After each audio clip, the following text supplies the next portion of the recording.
Guys, you cannot see my face because this thing is stupid. But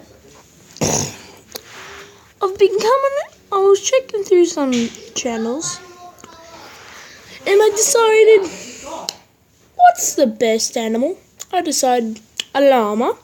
So I found this thing, Llama Arts, and apparently it's about spooky stories. I haven't watched any of them, but I will. I'm going to watch them now, and you guys are going to watch it with me. So let's have a look. Let's do creepy ghost hunting story. Let's go. Oh my god. Oh. This isn't important right now.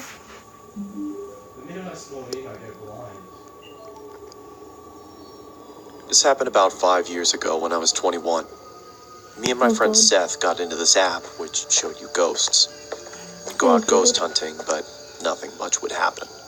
Sometimes a dot would appear on one of our phones and it would say random words. We would ask, "How did you die?" Stuff like that. And sometimes the answers lined up, but it was mostly random. One night, around 2 a.m., Seth suggested going to the cemetery to see if the app picked anything up. I was hesitant, but I nervously agreed. Okay. We started making our way through the neighborhood towards the cemetery. It was weird as the streets are normally lined with cars, but they were empty on this night. We walked down the middle of the road with the app running, but it wasn't picking anything up. We finally made it to the cemetery, which was a small, family-owned one where they only buried their own. Seth went up to the gate and started shouting, hoping to get a response on the app, but nothing happened. I was standing in the road, feeling unsettled, when Seth starts yelling, "Is that all you've got?" I told him to stop disrespecting the dead and we should leave. He tried being funny, saying, "Oh, I'll make them show up," and jumped the gate and started stomping on the graves while screaming, "Come on, show us something." All of a sudden, our phones said something at the same time. I looked down at my phone and it was there. We both just stood there, looking at each other, when 10 or so red dots appeared on the radar, and it said it again. When I looked back up from my phone, Seth was next to me. I said, "We have got to go." As soon as I said that, we could hear the street lights turning off one by one from the top of the street, getting closer to us. We took off running as fast as we could. We got about halfway into the neighborhood before running out of breath and having to stop. I felt like I was going to throw up from being scared and winded. Then I heard my phone say something. It was muffled, but I knew what it said. Being too scared to look at my phone, I looked at Seth, who looked terrified. He nodded at me to get my phone out, so I slowly pulled it out, and it said my name across the top. Kyle. I turned my phone off and said, "Screw this, I'm done." We made our way back to my house and had a cigarette to calm down. We were talking about what just happened, almost not believing it, when I heard my phone again. This time it was my sister's name.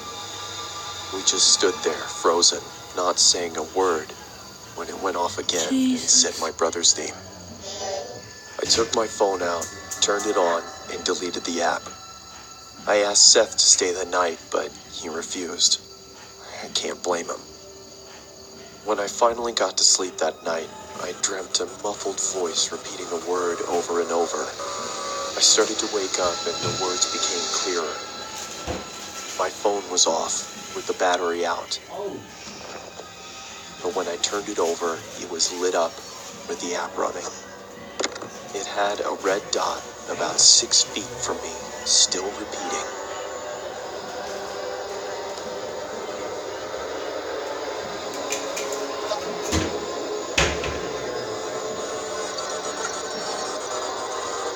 What the?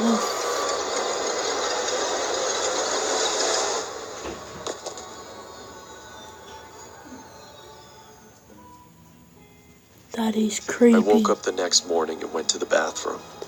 I had a razor-thin cut from my left shoulder to my right hip. I don't know what happened that night, and nothing has happened to me since.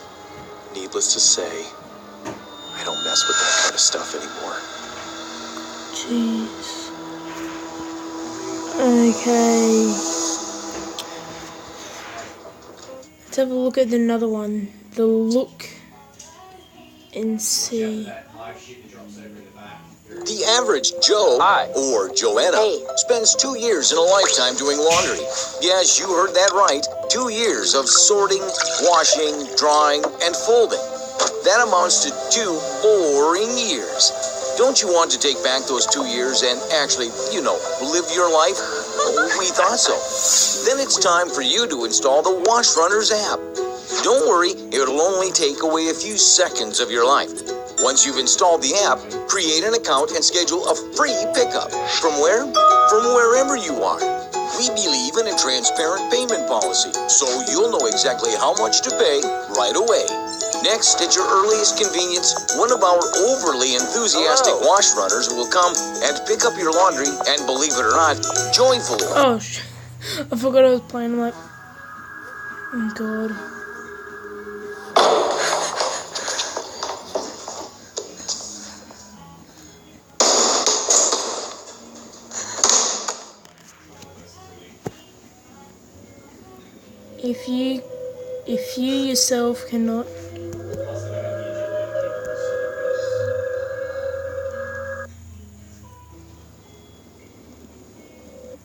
If you yourself cannot release, it will come to take a piece.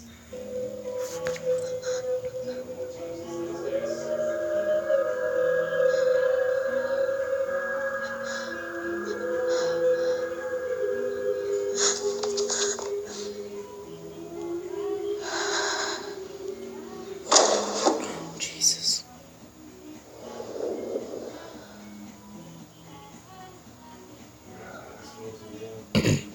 Drop it. Drop it. Oh god, oh god, oh god. Put it down the toilet.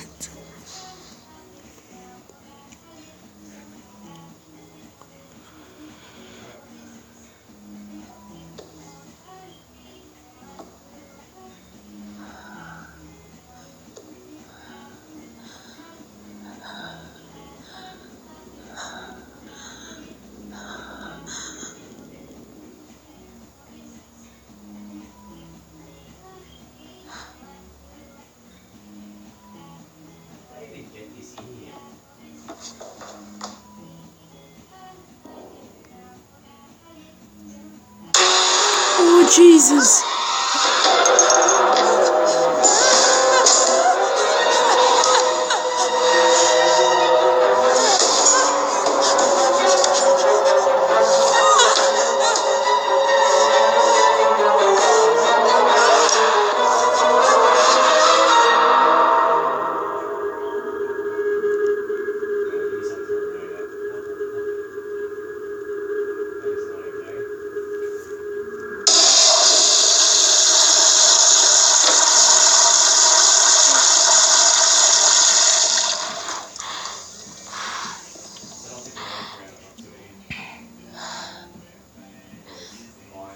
Oh Jesus.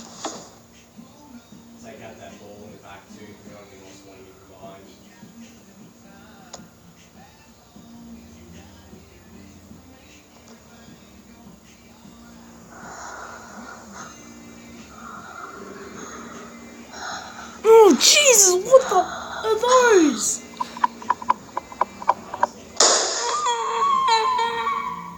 Watch out, above you.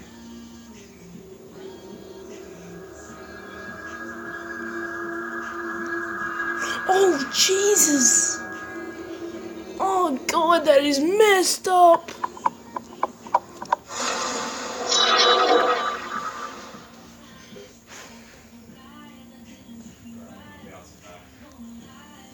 Oh, this is jeez.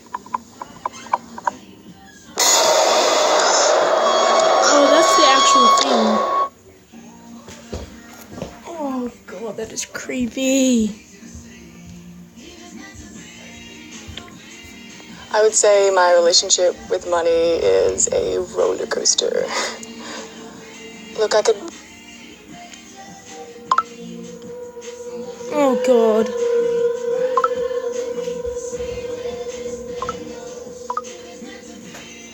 This is a short but terrifying story of something that happened when I was Snapchatting a friend. I'm pretty young, I'm only 13, still in middle school. Jeez. A girl I really liked had just recently started snapping me selfie pictures, and we started messaging each other for a few nights. Okay. One night when I was watching TV, she sent me a snap of herself laying in her bed without a caption. I sent a message saying, "What's up?" She sent another identical picture, this time with a caption saying, "Not much, you?" She set the timer to 10 seconds, so it gave me plenty of time to analyze the picture, including her bedroom in the background, and the dark outline of a person standing by her window. Oh, jeez.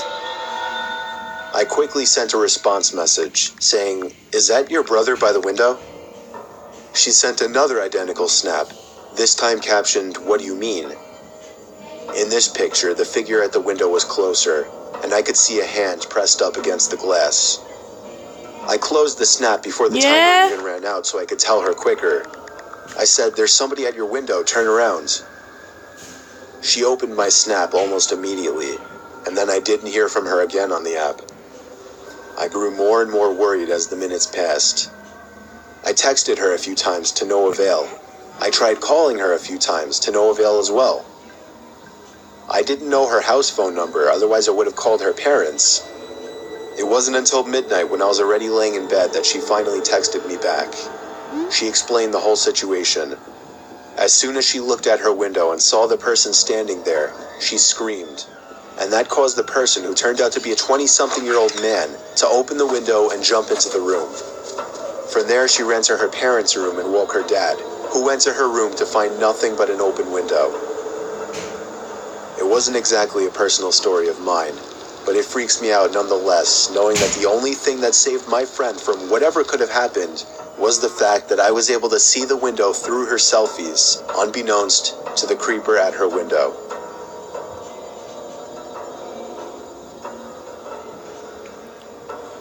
Ooh. Hitchhiking full story. Ooh. Imagine this rope. Okay, pretend this rope just goes on forever. Okay. Now Wait, let's imagine just look that at this this real rope is a timeline of your existence. You just exist forever. Huh? You see this red part? This would represent your time on Earth. Oh, God. You've got a few short years here on Earth, and then you've got all of eternity somewhere else. And what blows me away is some of you, all you think about is this red part. It's all you think about. You're consumed with this. You go, "Oh man, I can't wait till here. You know, I'm going to work hard. I'm going to save so I can really enjoy this part right here." And you're consumed with that. And you're thinking, "Oh man, am I going to get to travel? Am I going to eat well? Am I going to do this during this part?" And I'm like, "Are you kidding me? What about this? What about all this stuff? It's crazy to me because the Bible teaches that what I do during this little red part determines how I'm going to exist for millions and millions and millions of years forever. And so why would I spend this little red part trying to make myself as comfortable as possible, enjoying myself as much as I can? Paul says, look, I'm going to live my life for this mission. I'm going to spend my life, invest my life for this moment when I cross that finish line. See, I'm going to forget about all this stuff I could enjoy, and I'm not going to look around. I'm going to be like a runner, just looking at that moment when I face God, because when I face Him, then I don't get this chance over again. We get one chance at this life on earth, and it can end at any second for any of us. We've got one chance at this, and then comes eternity. And you see, people look at some of my decisions and go, "Oh, you're so stupid because that's going to really affect this." I go, "No, you're stupid because it's going to affect all of this." Man, I'm serious. I look at the way people live and I go, "Wow, that is so crazy. You are so crazy. You're going to do that right now, just to enjoy right now, not even knowing if you have tomorrow, and you think that's smart and that I'm dumb?" Yeah. Time is short, eternity is not. What are you living for?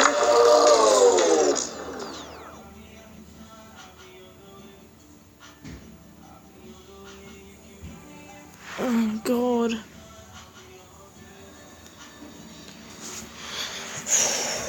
Wow. 3 months after I turned 16 in 2005, I got my first car, a '99 Toyota Camry. On a warm Saturday night, when my friend Alex invited me over to one of his friend's big parties, I knew I wouldn't be in a condition to drive the Camry home afterward. So we carpooled with Alex's girlfriend, Brianna. We lived in the countryside of Virginia, meaning less big parties. Meaning when there was a big party, it was a huge deal and everyone would go. We lived about 5 to 10 minutes away from this kid's house. I knew where he lived as I was acquainted with him, but not exactly friends. The whole ride there, we took the same 2-lane highway type road through the woods, and this kid's house was actually on this road further down. At certain points on this road, there were a few houses on either side, and then it would just go back to being a long, empty highway again. The house was tiny, like a lot of houses around the area, but the party was held outside anyways, since its closest neighbors were relatively far away, and noise wasn't an issue. I'll skip most of the party up until the point that Brianna, who was supposed to be our designated driver, had to suddenly leave for a small family emergency. Alex said it was fine and that we'd find a ride home. Well, fast forward another few hours and another few drinks, and I could barely even walk straight. I checked my watch, and it was like 2 in the morning. I figured it was time to go. I started looking for Alex, but I couldn't find him anywhere. In fact, it seemed like everybody I knew had already left. I could barely even think straight, but I was still furious at the fact that Alex could have actually left without me. I asked to use the party host's phone and dialed Alex's home number. After 2 tries, I gave up and then realized I shouldn't wake his family up. So, literally not knowing what else to do, I dizzily stepped out onto the road and began walking back home. I knew this walk would take anywhere from half an hour to an hour in my condition. Maybe after 15 minutes of walking down the road, the slight shine of car headlights on the road was fading in from behind me. Jumping for joy inside, I lifted up my arm and stuck out my thumb. As the car neared, it slowed down and came to a stop right next to me. The man driving the '98 Ford Explorer rolled down the window and asked where you headed. I told him my house was just down the road and beyond the right turn, probably slurring my words beyond comprehension. He chuckled and told me to hop in. I thanked him and joyously hopped into the truck. I was exhausted, and I remember completely disregarding things the guy was asking me because I was so close to just passing out. And that's what happened. The memories of being in that truck turned to a fog, as I'm sure I passed out.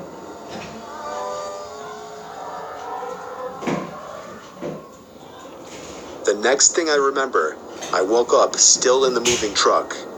The guy looked at me and laughed, but didn't say anything. I looked around and realized the road we were on wasn't familiar. I nervously asked, where are we going? He then said, so what were you doing out this late anyway? As the man answered my very straightforward question with another irrelevant question, the sobering reality of the situation hit me. You can let me out anywhere, I told the man. The man responded with a firm no. I felt like throwing up as he said that. No, I really actually felt like I was going to throw up. I started to gag as I felt more and more nauseous by the second. The man took his eyes off the road to look at me, and that's when I thought of the perfect distraction. I turned in his direction as I continued to gag, and he started to kind of lean away and slow down the car. Thankfully, I drank as much as I did because I finally threw up and made a point of doing it all over the man's lap.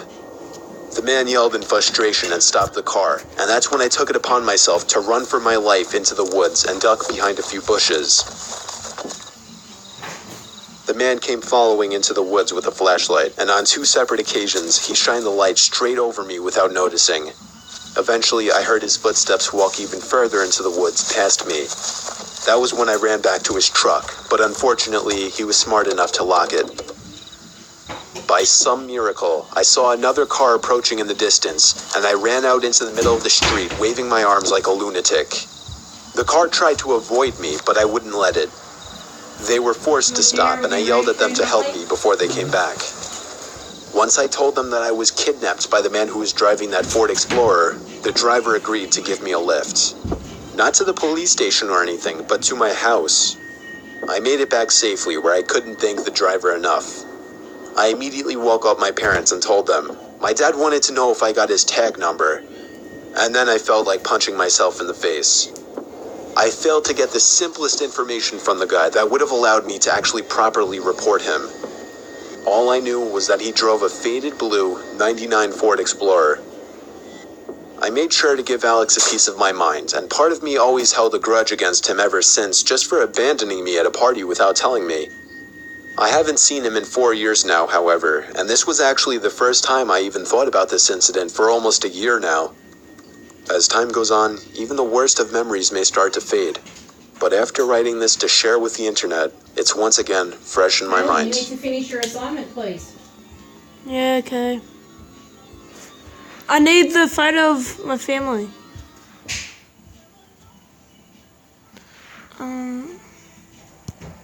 Oh god.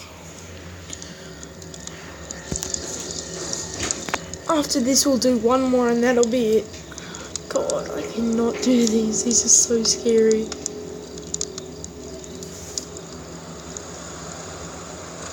When I was a kid, my parents would sometimes bring me down to my aunt and uncle's place to stay for the weekend. Mainly, I'd spend time playing with my 2 cousins who were around the same age as me. They lived on a small farm with plenty of open space, and we could run around doing pretty much whatever we wanted.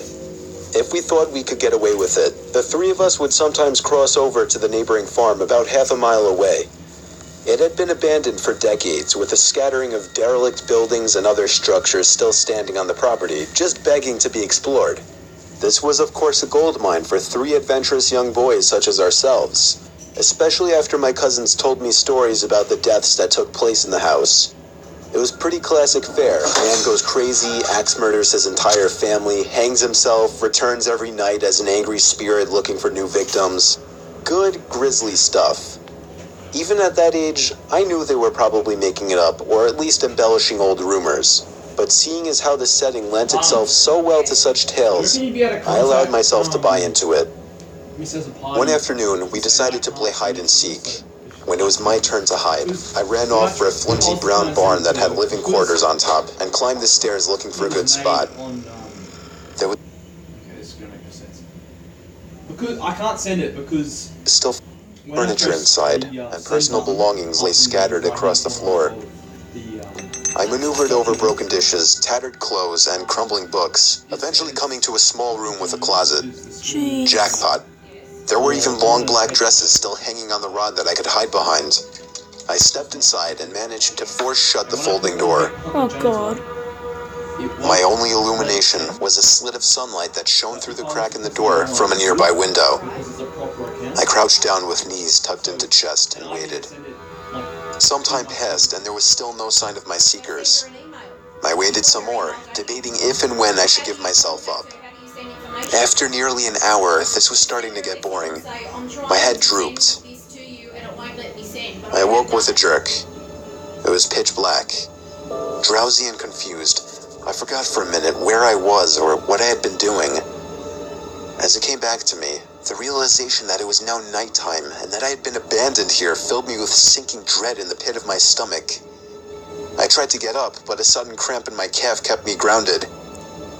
I squirmed about, waiting for it to pass, when I heard a door slamming shut downstairs, and instantly froze.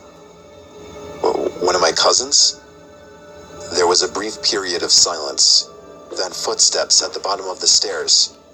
But not just footsteps, a thud too. After every other step. These weren't the footfalls of a child. They were slow, heavy, deliberate. I held my breath, praying they would go away. They did not. The noises continued to ascend.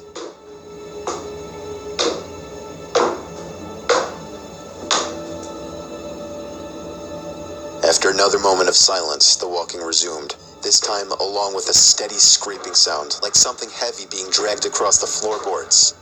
The footsteps made their way through the debris and wandered aimlessly through the various rooms. I thought I could smell something faintly putrid. The constant scrape sent cold shivers coursing down my arms and back. My worst fears were realized when the steps reached the bedroom doorway. They got closer and closer and finally stopped directly in front of the closet door. I couldn't see a thing. After an agonizing pause, they continued on over to the other side of the room and out the doorway again. They faded away down the hallway. I waited for what seemed like an eternity. There were no more sounds now, and I was trying to build up enough courage to open the door and flee. 3 things happened simultaneously just then. I was bombarded with a smell I can only describe as fresh roadkill. I heard raspy breathing behind me in the dark closet, and I felt hot breath against the nape of my neck. That was enough for me to hurtle myself out from the confines of that nightmare space, relying on memory and scant moonlight to navigate through the darkened house.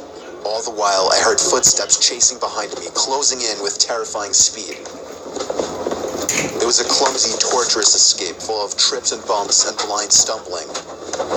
I never looked back, at least not until I had burst out the front door and into the country night. And when I did turn around, I saw absolutely nothing. There were no more footsteps and nobody was chasing me. That didn't stop me from running, though, all the way back to my aunt and uncle's house. There was a police car in the driveway when I got back. My parents were there too, worried sick. Everybody demanded to know where I had been. Apparently, when my cousins still hadn't found me by evening, they'd returned home to tell their parents. Eventually, the police were called in and informed me that they had already scoured every building on the farm. The insinuation that I was lying about my whereabouts didn't go unnoticed. None of it made any sense. It wasn't until years later that one of my cousins filled in a final piece of the story. He and his brothers had spent hours searching for me like they said, but the part they didn't tell anyone was that they thought they spotted me in the window of the bedroom I was hiding in. And when they got closer, they saw that it wasn't me. A young boy neither of them recognized was smiling and waving down at them and gesturing for them to come upstairs. That's when they ran back home. All of this while I slept in the closet.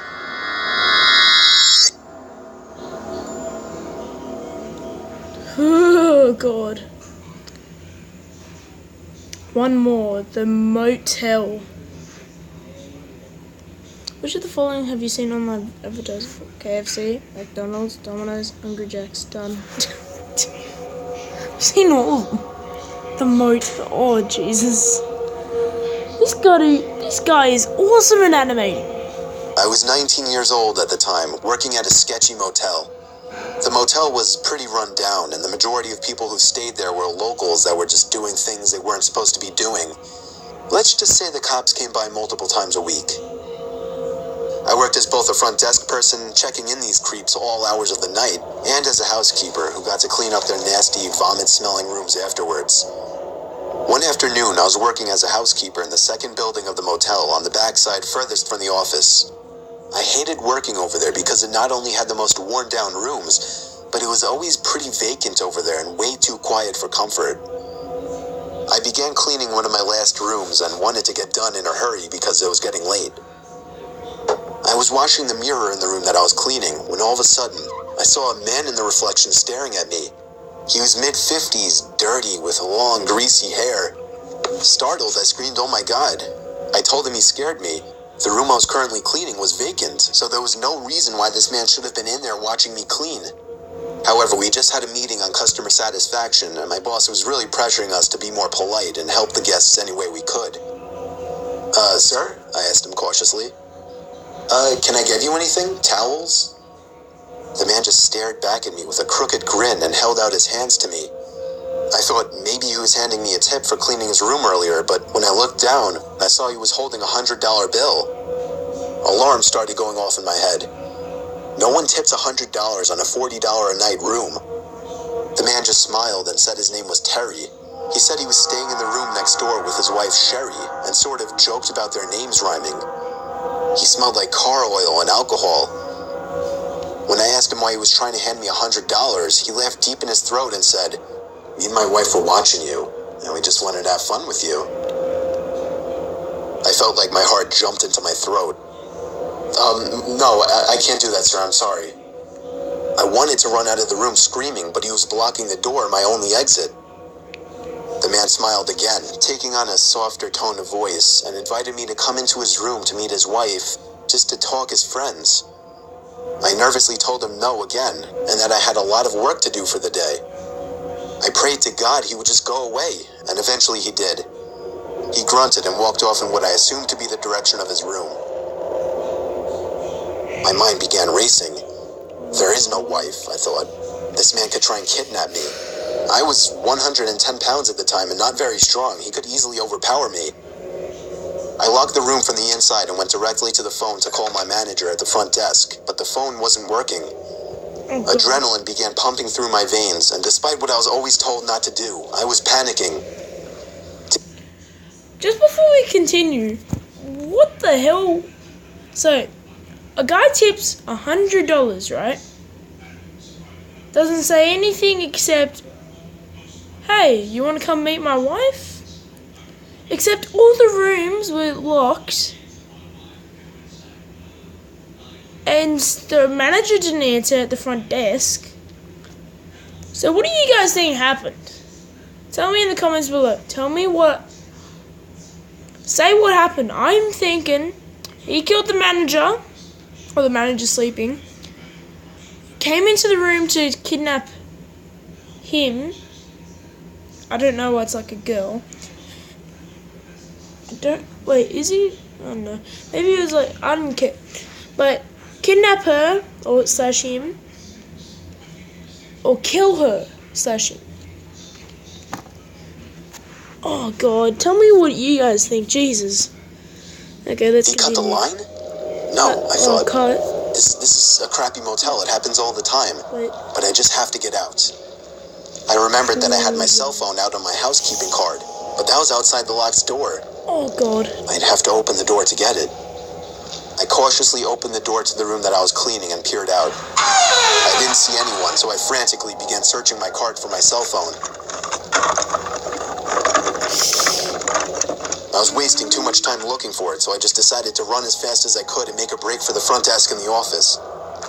Then from behind me, I heard the man again, but this time he was screaming to someone else, "She's running, she's getting away." I could hear his shoes slamming against the pavement after me. Oh God! I quickly turned the corner, grabbed my key card, and let myself into a stockroom and locked the door. Within moments, I heard the sound of the dirty guy and someone else running outside, searching for me. I stayed in that stockroom for 30 minutes shaking until I could no longer hear him searching for me. I finally got the courage to run the rest of the way to the front desk. When I made it there, I collapsed into my boss's arms and he called the police. The man and whoever else was in the room with him peeled out before the cops could arrive, and I was beyond shaken up. According to the police who ran a search, this wasn't the first time he had done something like this, and he was actually wanted for sexual assault, gross sexual imposition, and in the past was once charged with rape. A few weeks later, on what happened to be my birthday, this guy was caught. A few weeks after that, I quit. I will never again work at another motel.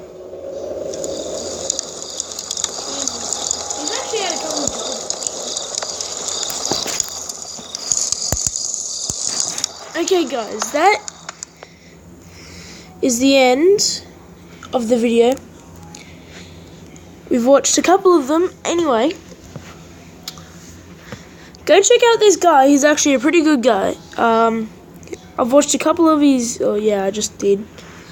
But there's actually some really cool ones. The Look-See was pretty good. What else? The Ghost Story, yeah. Snapchat. I kind of like the Snapchat, and then I kind of liked all of them. So you guys should check him out. I'm already subscribed. You see this? I'm subscribed. So you guys go subscribe because he needs a lot of support. And oh God, he is the best at this. Jeez. Anyway, guys, go check out his videos. He is amazing. Look at all these videos.